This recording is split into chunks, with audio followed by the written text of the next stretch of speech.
Hello, Baltimore. My name is Jennifer JBeady Blount, and I have the pleasure of interviewing Mr. Wayne Baker, who is a mayoral candidate for Baltimore City. And as a citizen of Baltimore myself, a concerned citizen for the condition of this city, I have, put together a few questions for everyone's consideration in his candidacy. I have a few questions for you to see where you are on your agenda. And I have a few answers. Okay. So, first thing, just to open it up and get everybody to feel to get to know you, what inspired you to run for mayor and what do you hope to accomplish if you're elected? What specific plans or initiatives do you have to address the city's most pressing issues like infrastructure, education, public safety? Well, really, what inspired me, I had a program, like it was called Get With the Program, where we were trying to put trade schools in the inner city. Trying to put it in the inner city, I realized that politicians were our problem.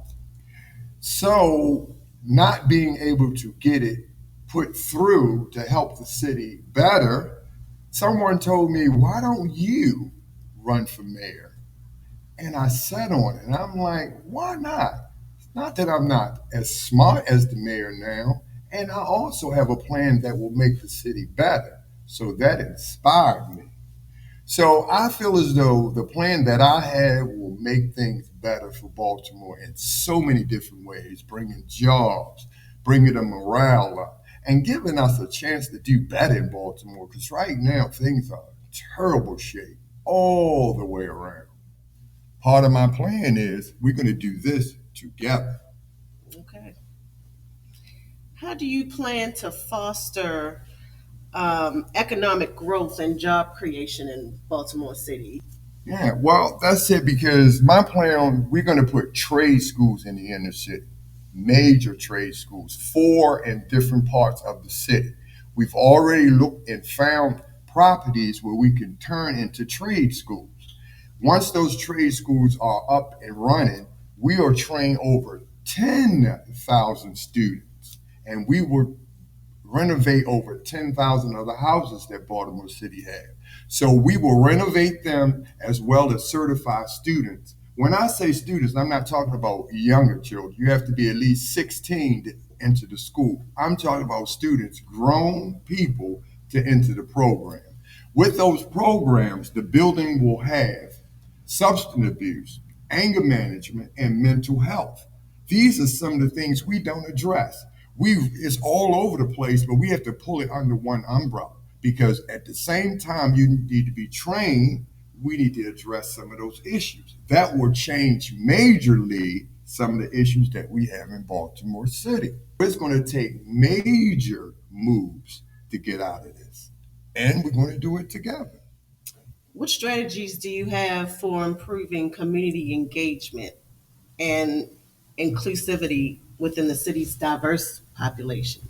I'm sure the trade schools are going to Yeah, feed into that. and watch how that does that. We as Baltimore City spent over $1 billion. Now this just should rock your mind. Over $1 billion in contracts for infrastructure for Baltimore City. Let's say, for example, that there in the middle of your street, you call the city and a pipe or something burst. The city will come out and assess it, but they will send a contract through someone else other than the city. Get it? That contract to come and do the work. Now, watch this. In the trade schools, we're going to work on those programs. We're going to obtain houses from the cities and train them to work on them. So when a pipe or something busts in your neighborhood, the school under the city will work on it. See, the hours and labor come from the school in their training. So that $1 billion you send into all those contracts, bring it in. That's how we bring jobs in. We do enough work in Baltimore City for jobs alone. It's just the contractors need it, and the work needs to be done from us. It needs to be done from the inside out, not the outside in.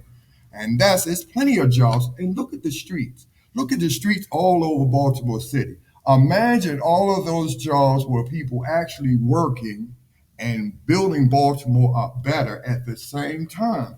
Imagine going to school and becoming an HVAC technician and then getting certified. and train. Wouldn't that make so much difference instead of a crime plan?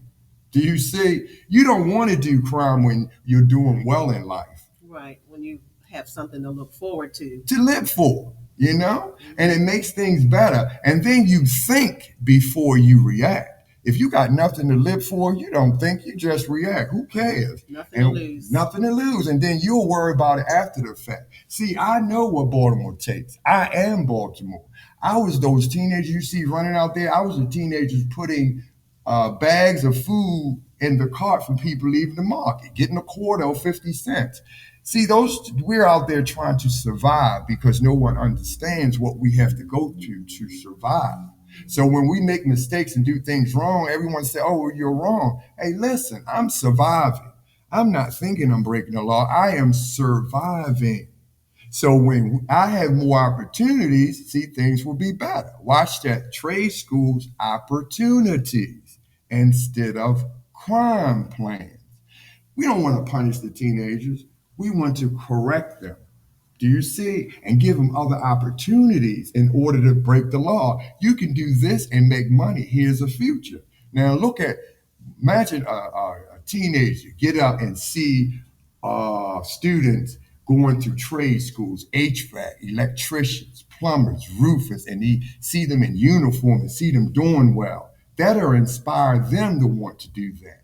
See? That's the change we have to have. Remember, I'm from the inside out. I am Baltimore. It's our time. It's our turn to get it right. Okay. How would you work with other government bodies, community leaders, and stakeholders to achieve your goals? Now, almost the same thing. We have to include it all. Just the thing, we have to run it this time. Listen, I'm not separating any other race or any other from separation. That's not what I'm trying to do. But it's time for us to lead and they follow. What is wrong with that? It's time because Baltimore is mostly look like men that I look like. It's time for them to do something with themselves, like it or not.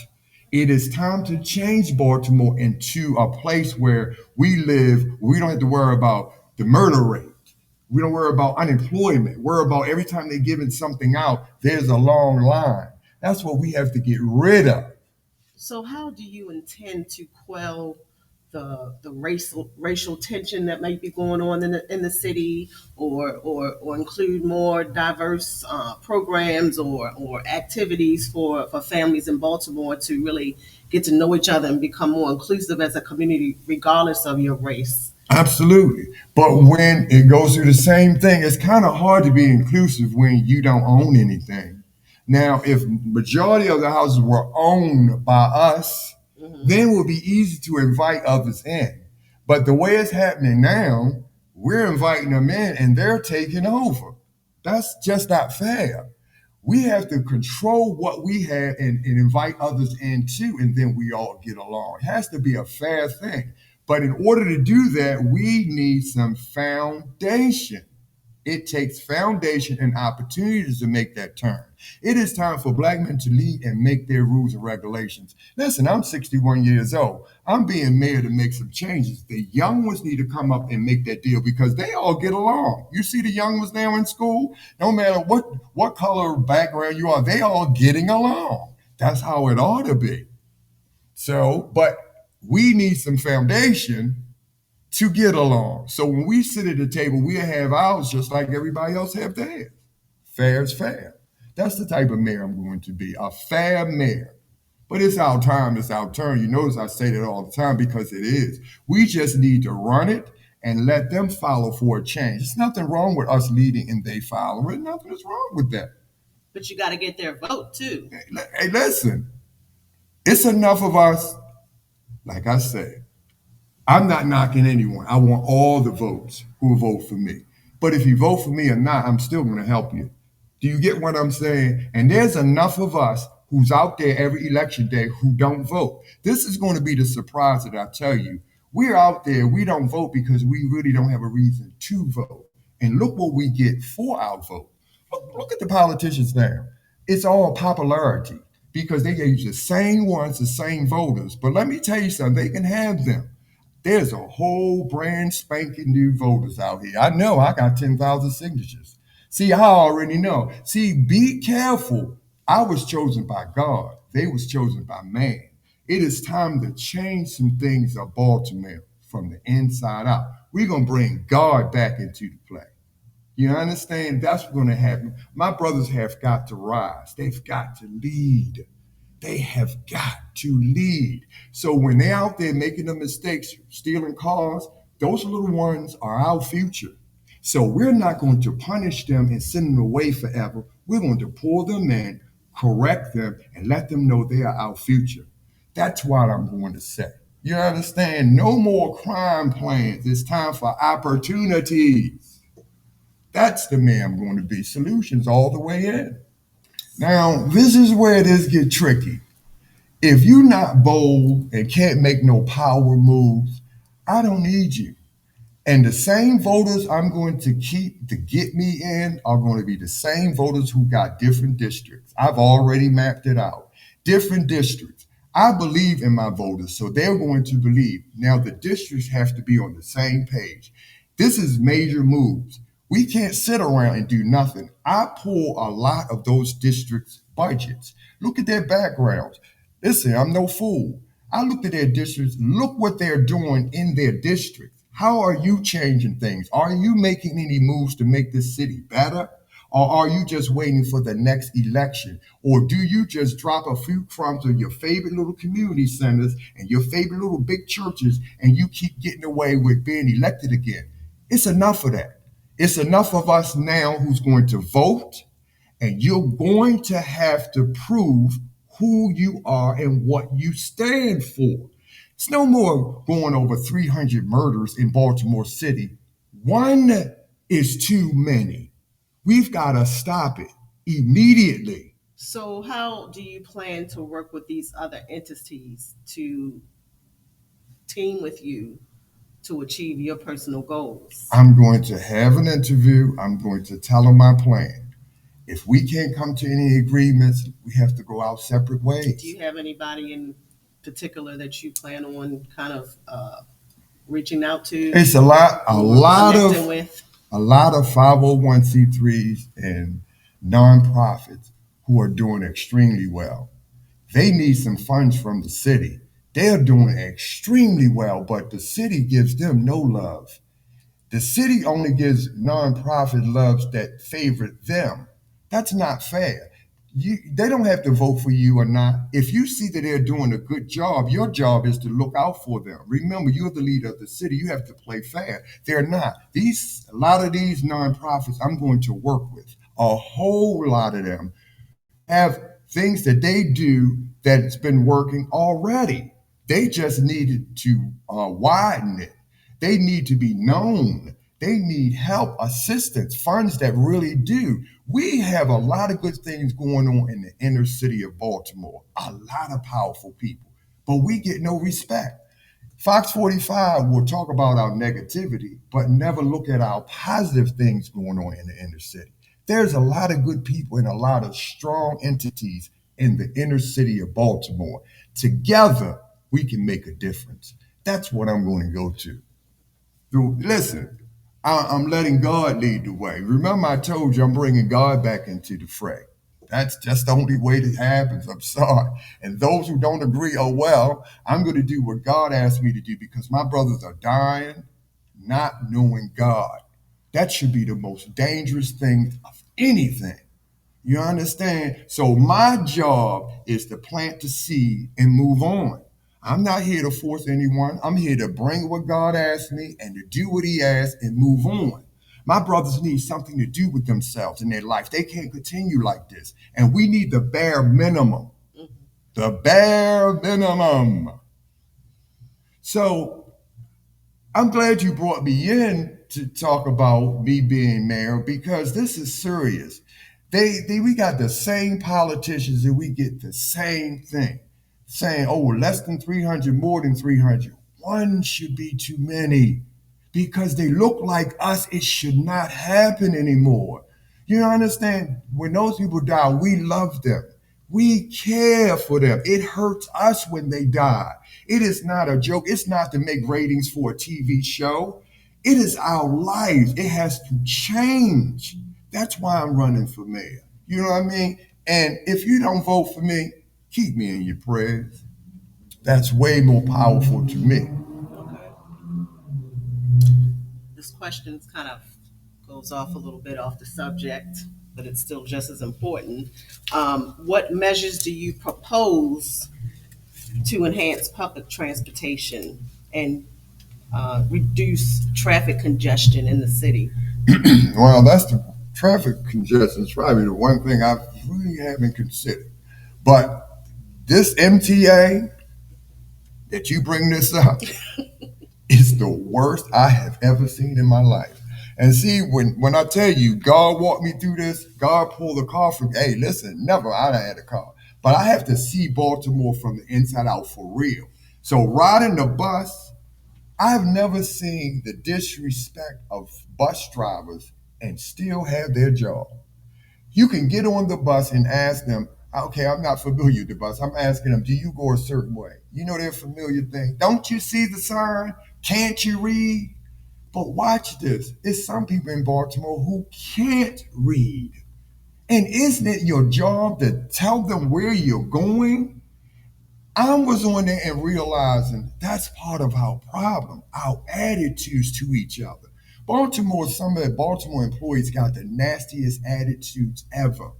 And me as mayor, I'm telling you like this, customer service is my biggest thing. If you have attitudes when you work with people or you act like that you owe them something, you are part of the problem. I don't care how long you've been in your position. You still have to go. And me as mayor, I want to hear about every position because I've been to almost every department. Never know who I was, sit back and watch, and you get a chance to see a lot of employees. They don't work. You know what they do? Run their mouth, brag about the job, and complain when they get off the job. It's time for some young blood to be up in there. It's time for some young blood to be in most of those positions in Baltimore City. And you see how Baltimore will turn. We have to do this from the inside out. I just didn't wake up one day, oh, I'm going to be mayor. This was thought out way beforehand. Remember, someone suggested to be mayor. Someone think that I could be it before I did. It's time for a change from the inside out. That's my goal. Okay, so for public transportation, you propose to hold the leaders of the Mass Transit Administration accountable MTA. for their employers and for the quality of the service that they deliver to the city. You said it So better what than I about did. Absolutely. congestion?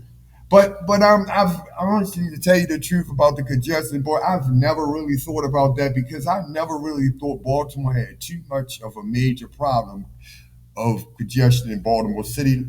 Maybe a couple of hours a Yeah, day, it may be that way, but it was never no major issue. yeah. Well, somewhat I never thought about it. I could be absolutely wrong. Like I said, I've been on the bus for the last year now, so it may be a little difference out there.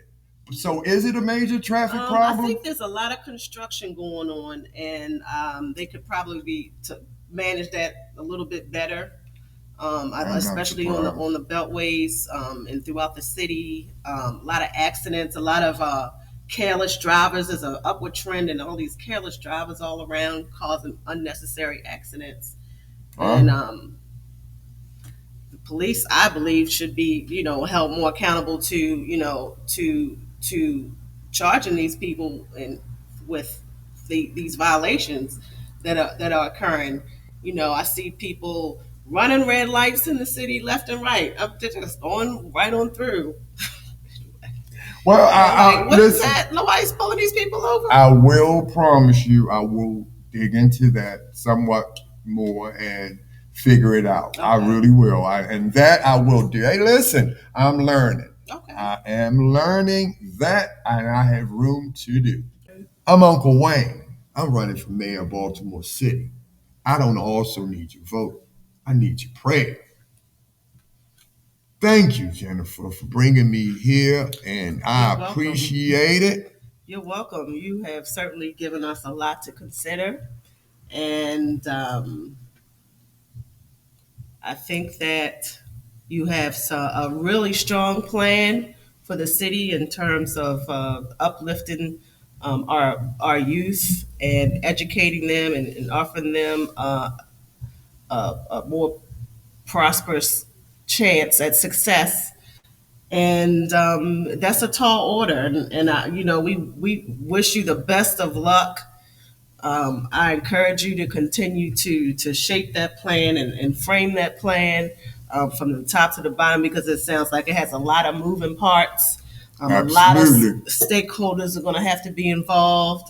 A lot of partnerships from the education side, the mental health, from the justice system, from everyone to make this work.